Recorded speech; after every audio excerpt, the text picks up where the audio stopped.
اعوذ باللہ من الشیطان الرجیم بسم اللہ الرحمن الرحیم السلام علیکم ورحمۃ اللہ وبرکاتہ۔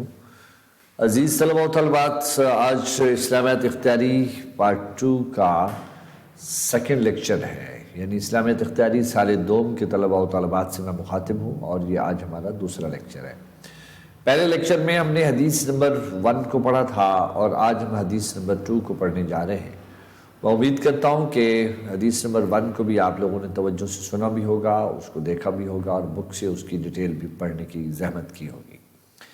دیکھیں، یہ ایک بڑی ذمہ دارانہ صورتحال ہے۔ حالات جس طرح بھی ہیں، ہمیں اپنے سفر کو جاری رکھنا ہے، ورنہ ہماری منزل ہم سے دور ہو جائے گی اور سفر ہمارا خراب ہو سکتا ہے۔ یہ میرے عزیز اسٹوڈنٹس کو خود اس بات کا ادراک کرنا چاہیے کہ حالات، اللہ سے دعا کرتے ہیں کہ جلد بہتر ہو جائیں اور ہم دوبارہ روبرو رہ کر اپنے علم کے فیضان سے فیضیاب ہو سکیں۔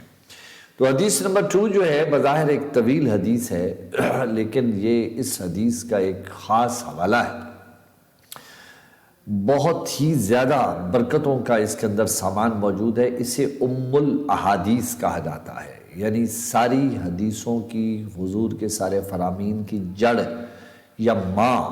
اس کی حیثیت یوں سمجھ لیجئے کہ جو حدیث مبارکہ ہم نے پہلے پڑھی ہے، حدیث نمبر 1 کے طور پر اعمال کا دار و مدار نیتوں پر ہے، اس کو اگر ہم بسم اللہ الرحمن الرحیم کا درجہ دے دیں قرآن کے اعتبار سے، تو اس حدیث کو سورۃ الفاتحہ کا درجہ دیا جائے گا۔ جس طرح سورۃ الفاتحہ کو پورے قرآن کی بنیاد قرار دیا جاتا ہے، اسی طرح حضور کے سارے فرامین کی جو بنیاد ہے، اس حدیث کو قرار دیا جاتا ہے۔ ہم آگے بڑھتے ہیں اور اس حدیث کے مطالعے کے شرف حاصل کرتے ہیں۔ بسم اللہ الرحمن الرحیم۔ عن عمر رضی اللہ عنہ قال بینما نحن جلوس عند رسول اللہ صلی اللہ علیہ وسلم ذات یوم۔ حضرت عمر رضی اللہ عنہ سے روایت ہے، فرماتے ہیں کہ ایک روز ہم رسول اللہ صلی اللہ علیہ وسلم کی خدمت میں حاضر تھے، بیٹھے ہوئے تھے ان کے پاس۔ اذا طلع علینا رجل شدید بیاض الثیاب شدید السواد الشعر لا یرا علیہ اثر السفر ولا یعرفہ منا۔ کہ وہ کہتے ہیں کہ اس دوران ایک شخص ہمارے درمیان آ گیا، ایک شخص آ گیا، اور اس شخص نے اس حالت میں آیا کہ اس کے کپڑے بہت سے وائٹ تھے، سفید کپڑے اس نے پہنے ہوئے تھے، اور اس کے بال بہت ہی کالے تھے۔ یعنی مراد یہ کہ ایسے بنا سورا سیٹ ہوا وہ شخص آیا جیسے ایبسلیوٹلی فریش ہو کے کہیں سے آتا ہے۔ بہت اجلے کپڑے پہنے ہوئے تھے، بہت سیاہ رنگ کے بال تھے۔ مراد یہ تھی کہ اس کے لا یرا علیہ اثر السفر، اس کے وجود سے ہمیں یہ ظاہر نہیں ہوتا تھا کہ اس کا یہ کہیں لمبے سفر سے آیا ہے۔ اور ڈیئر اسٹوڈنٹس، اس کو ذہن میں رکھیے گا کہ یہ لمبے سفر سے جو آیا ہے، اس زمانے میں سفر کا ایک ہی طریقہ ہوتا تھا کہ انسان یا تو گھوڑے پہ آیا ہوگا یا اونٹ پہ آیا ہوگا، اور ڈیزرٹ کے علاقے کا سفر ہوتا تھا تو اس سفر کو ایک مشقت والا سفر کہا جاتا تھا۔ اور جب انسان کسی سواری سے اترتا تو وہ مٹی ہوتا تھا، اس کے بال مٹی سے اٹے ہوئے ہوتے تھے، اور چہرے پر تھکاوٹ اور بے سکونی کے آثار نمایاں ہوتے تھے۔ لیکن وہ کہتے تھے کہ ہمارے لیے حیرت کی بات یہ تھی کہ لا یرا علیہ اثر السفر، اس پر کوئی سفر کے آثار ظاہر نہیں ہو رہے تھے۔ اور دوسری سب سے بڑی حیرت انگیز بات یہ تھی کہ ولا یعرفہ منا احد، ہم میں سے کوئی ایک شخص بھی اس کو نہیں پہچانتا تھا۔ یعنی یہ بھی تو امکان موجود ہے کہ ایک شخص جو دربار رسالت امام صلی اللہ علیہ وسلم میں حاضر ہو رہا ہے، وہ کسی کا گیسٹ آیا ہوا کسی کے گھر میں، اور وہاں سے وہ نہا دھو کے بن سنور کے بڑا بہترین ٹھاٹ کے ساتھ دربار رسالت میں حاضر ہونے کیا، تو یہ بھی امکان ختم ہو گیا کہ ہم نے سب کی طرف ادھر ادھر دیکھا تو پتہ چلا یہ کوئی بھی اس کو نہیں پہچانتا۔ تو اس کا مطلب یہ ہوا، یہ طے ہوا ہے یہ اجنبی ہے، باہر سے آیا۔ تو بھئی کیسا اجنبی ہے؟ لا یرا علیہ اثر السفر، اس پر کوئی سفر کے آثار نمایاں نہیں ہے۔ حتی جلس الی النبی صلی اللہ علیہ وسلم، یہاں تک کہ وہ رسول اللہ صلی اللہ علیہ وسلم کے پاس آ کے بیٹھ گیا۔ فاستدر رکبتہ ووضع کفیہ علی فخذیہ، اور وہ اتنا ایسے آیا کہ اس نے اپنے گھٹنے حضور کے گھٹنوں کے ساتھ جوڑ لیے۔ یعنی بے تکلفی کا عالم یہ ہے کہ اتنا بے تکلف ہوا کہ بہت ہی قریب حضور کے قریب آ گیا۔ ووضع کفیہ علی فخذیہ، تو اس نے اپنے ہاتھ اپنی دونوں رانوں پہ رکھ لیے، جیسے ہم اور آپ اتحیات کی پوزیشن میں بیٹھتے ہیں، گھٹنے اس کے حضور سے، یعنی بالکل آمنے سامنے، اور بہت ہی جڑ کے بیٹھا، یعنی یہ بے تکلفی بھی ہمارے لیے بڑی عجیب تھی. وقال، اس نے کہا یا محمد صلی اللہ علیہ وسلم اخبرنی عن الاسلام، اے اللہ کے پیارے رسول مجھے بتائیے اسلام کیا ہے. یعنی اس کا کوسچن کیا ہے، اسلام کیا ہے. اچھا، فقال رسول اللہ صلی اللہ علیہ وسلم نے ارشاد فرمایا ان تشہد ان لا الہ الا اللہ وان محمد رسول اللہ وتقیم الصلاة وتؤتی الزکاة وتصوم رمضان وتحج البیت ان استطاع الیہ سبیلا. حضور نے ارشاد فرمایا کہ تو گواہی دے اس بات کی کہ اللہ کے سوا کوئی معبود نہیں ہے، تو گواہی دے اس بات کی کہ محمد رسول اللہ صلی اللہ علیہ وسلم اللہ کے بندے اور اس کے رسول ہے، تو نماز کو قائم کرنے والا بن جا، تو زکوٰۃ کو ادا کرنے والا بن جا، اور تو روزے کو رکھنے والا بن جا، اور تو حج کرنے والا بن جا اگر تجھے اس راستے پہ جانے کی استطاعت موجود ہے. یعنی یہ ایکسپلین کس لفظ کو کر رہے ہیں اللہ کے نبی؟ اسلام کو. اسلام کیا ہے؟ یعنی اسلام کی بنیاد بتائی جا رہی ہے کہ بنی الاسلام علی خمس شہادت اللہ الہ. یہ آپ کی حدیث نمبر 3 جو ہم نے پڑھنی ہے وہ سمجھ لیجئے کہ وہ ٹوٹل یہی حدیث ہے. ان بٹوین جو ابھی میں یہ بول رہا ہے کہ بنی الاسلام علی خمس شہادت اللہ الہ الا اللہ واشہد ان محمد عبدہ ورسولہ واقام الصلاۃ وایتاء الزکاۃ وصوم رمضان والحج البیت من استطاع الیہ سبیلا او کما قال علیہ الصلوۃ والسلام. یہ حدیث نمبر 3 بھی گویا اسی کے اندر آپ کی وہ کنوے ہو گئی. تو کیا کہہ رہے ہیں اللہ کے نبی کہ تو اس بات کی گواہی دے گا کہ اللہ وحدہ لا شریک ہے، اللہ کے سوا کوئی معبود نہیں ہے، وہ اس کی ذات میں بھی وہ اکیلا ہے، اس کی صفات میں بھی اکیلا ہے، صفات کے تقاضوں میں بھی اکیلا ہے. اور دوسری تو یہ گواہی دینے کا پابند ہے اسلام کی بنیاد میں کہ تو بتائے گا کہ محمد رسول اللہ جو ہے وہ اللہ کے رسول ہے. وَتُقِيمُ الصَّلَاةَ، اور تو نماز قائم کرے گا، نماز کی ذمہ داری کو قبول کرے گا اور اس کو ڈیو ٹائم پر ریگولر شرائط کے ساتھ پڑھنے والا بنے گا. وَتُؤْتِ الزَّكَاةَ، اور اگر زکوٰۃ تم پر فرض ہے تو زکوٰۃ ادا کرے گا. وَتَصُومُ رمضان، اور رمضان کے روزے رکھے گا.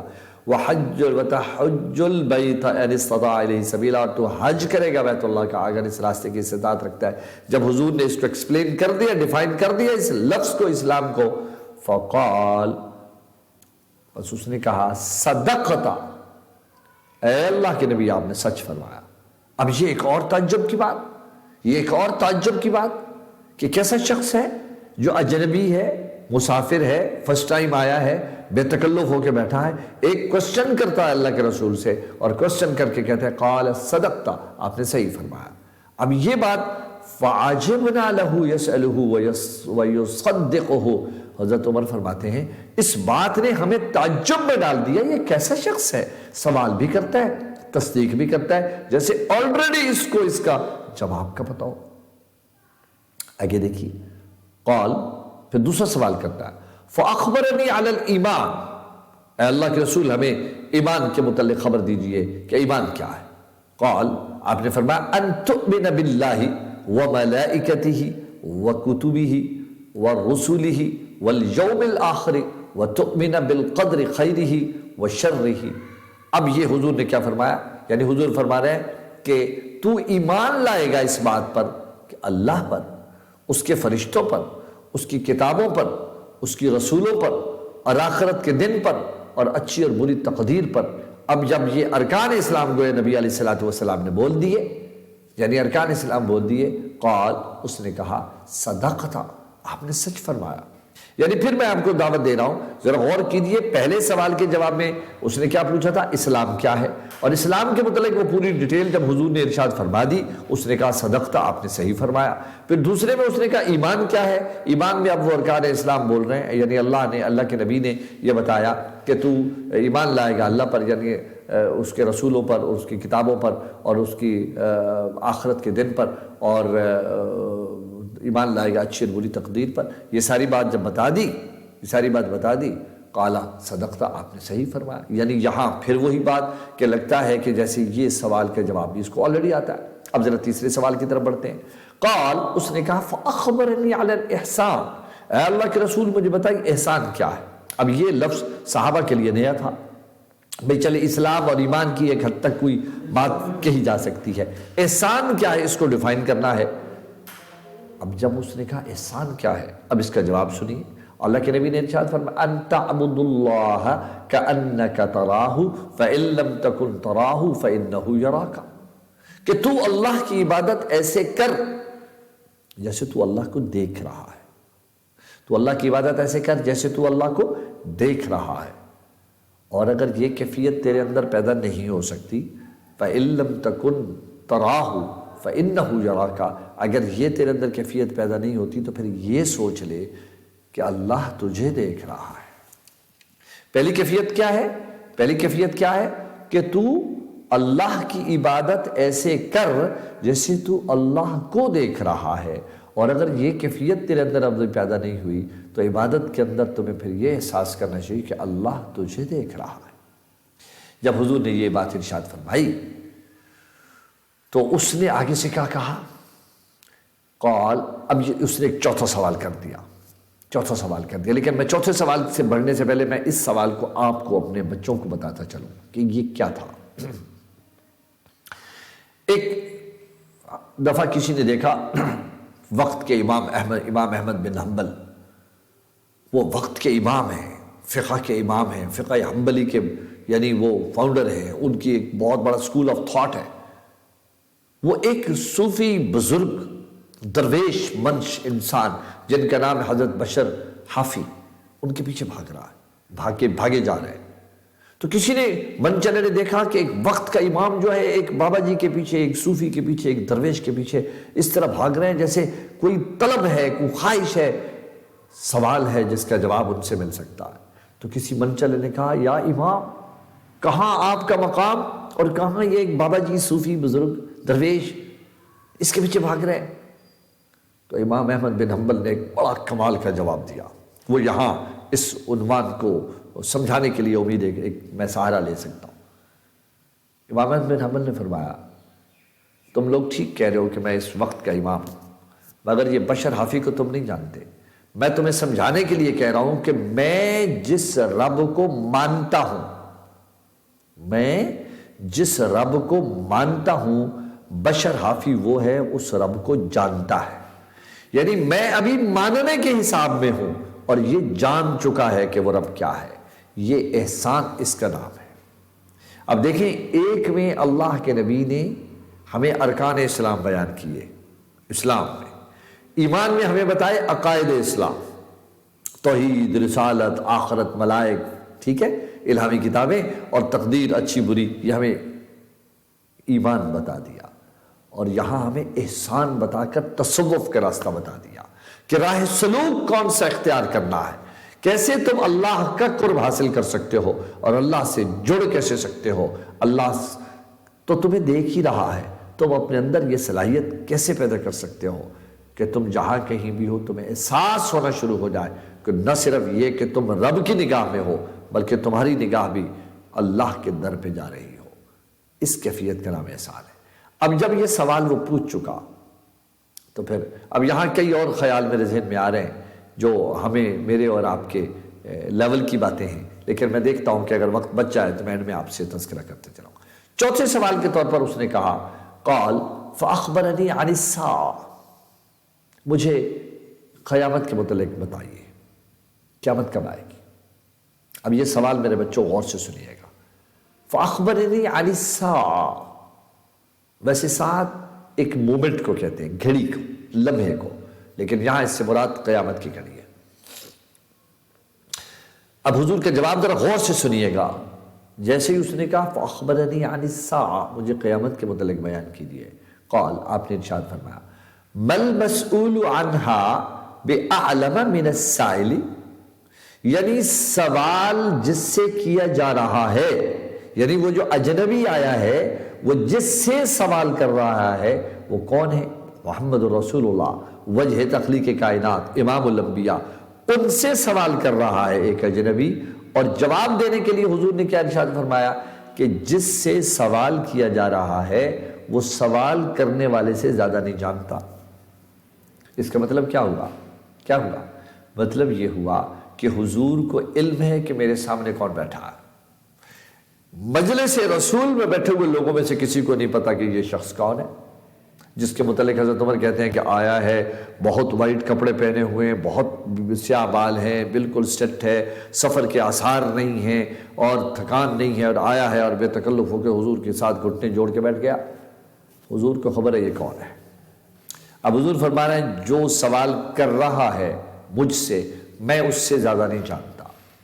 اب بات یہاں ختم نہیں ہو رہی، اس نے ایک اور بات جڑ دی، کہنے لگے فاخبرنی عن اماراتها، اے اللہ کے رسول مجھے پھر اس کے کچھ نشانیاں بیان کر دیجیے کہ چلے یہ آپ کے علم میں نہیں ہے کہ قیامت کب آئے گی، لیکن یہ بتا دیجئے کہ قیامت جب آئے گی تو ماحول کیسا بن چکا ہوگا، ماحول کیسا بن چکا ہوگا، وہ ذرا اطلاع دے دیجئے مجھے۔ اللہ اکبر۔ قال، آپ نے ارشاد فرمایا، ان تلد الامۃ ربتها وان ترى الحفاة العراة العالة رعاء الشاء يتطاولون في البنيان ثم انطلق فلبثت مليا، یہاں تک بس اس کو پہلے سمجھ لیجیے۔ تو وہ حضور نے ارشاد فرمایا کہ اس کی نشانیوں میں سے یہ ہے کہ لونڈی اپنی مالکہ کو جنے گی، لونڈی اپنی مالکہ کو جنے گی۔ اب پہلے تو اس کو سمجھیے، اس کی بہت لمبی چوڑی وضاحت ہے، میں آسان سی بات بتاتا ہوں۔ ایک تو یہ ہے کہ اولاد اپنے پیرنٹس کو اپنا نوکر اور غلام سمجھنا بننا شروع کر دے گی، اس کے اندر وہ جو والدین کا مرتبہ، مقام، تقدس، احترام، وہ آہستہ آہستہ ختم ہوتے ہوتے اولاد اپنے بڑوں کو اپنا غلام سمجھ رہی ہوگی۔ ایک اس کا معنی یہ ہے۔ ایک اس کا معنی یہ ہے کہ اس کے نتیجے میں جو صورتحال بن رہی ہوگی وہ یہ ہوگی کہ نیچے والے اوپر آ چکے ہوں گے، نیچے والے اوپر آ چکے ہوں گے، یعنی جو لوگ اس بات کے اہل نہیں ہوں گے، منصب ان کے پاس چلا جائے گا، منصب ان کے پاس چلا جائے گا۔ تو یہ قیامت کی نشانیوں میں سے ایک نشانی بن جائے گی، اور یعنی نچلے طبقے کے لوگ اوپر آ جائیں گے۔ اور ایک لفظ اگلا اس کے ساتھ جڑا ہوا جو حضور نے ارشاد فرمایا کہ تو دیکھے گا کہ ننگے پاؤں، ننگے بدن اور تنگ دست بھیڑ بکریاں چرانے والے لوگ بلند عمارتیں بنانے میں ایک دوسرے سے سبقت لے جانے کی فکر میں لگ جائیں گے اور فخر کریں گے۔